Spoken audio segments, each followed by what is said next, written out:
चालाक चमगादड़। कई साल पहले जंगल के सदस्यों का कोई राजा नहीं था। जानवरों ने कहा शेर को इस जंगल का राजा होना चाहिए, जबकि पक्षियों ने कहा बाज को राजा होना चाहिए।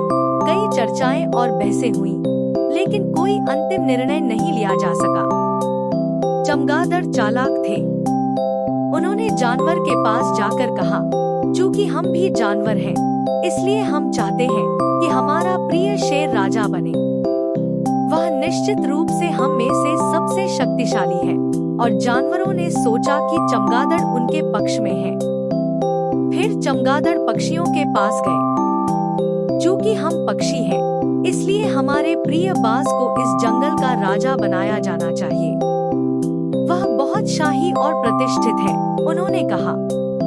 और पक्षियों ने सोचा कि चमगादड़ उनके पक्ष में है। कुछ दिन बीत गए। एक दिन पक्षियों को पता चला कि चालाक चमगादड़ ईमानदार नहीं थे। उन्होंने जानवरों को इस बारे में बताया।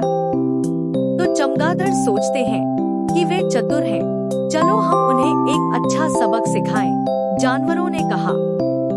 अगले दिन पक्षियों और जानवरों ने एक दूसरे के साथ शांति स्थापित की।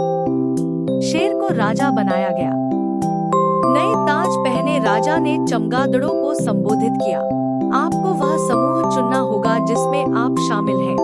चमगादड़ों ने सोचा, हमें जानवरों में शामिल होना चाहिए, क्योंकि शेर राजा है। हम जानवर हैं, चमगादड़ों ने घोषणा की।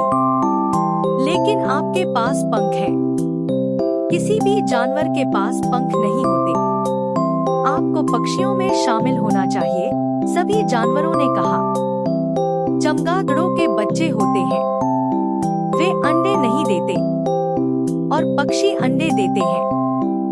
चूंकि चमगादड़ बिना अंडे के छोटे बच्चों को जन्म देते हैं, इसलिए वे पक्षी नहीं हो सकते, पक्षियों ने कहा। चमगादड़ असहाय महसूस कर रहे थे। वे बस वहां खड़े थे, यह नहीं जानते हुए कि क्या करना है। तब से चालाक चमगादड़ दिन के समय सुनसान जगहों पर छिपे रहते हैं। वे केवल रात में भोजन के लिए बाहर निकलते हैं, जब अन्य सो रहे होते हैं।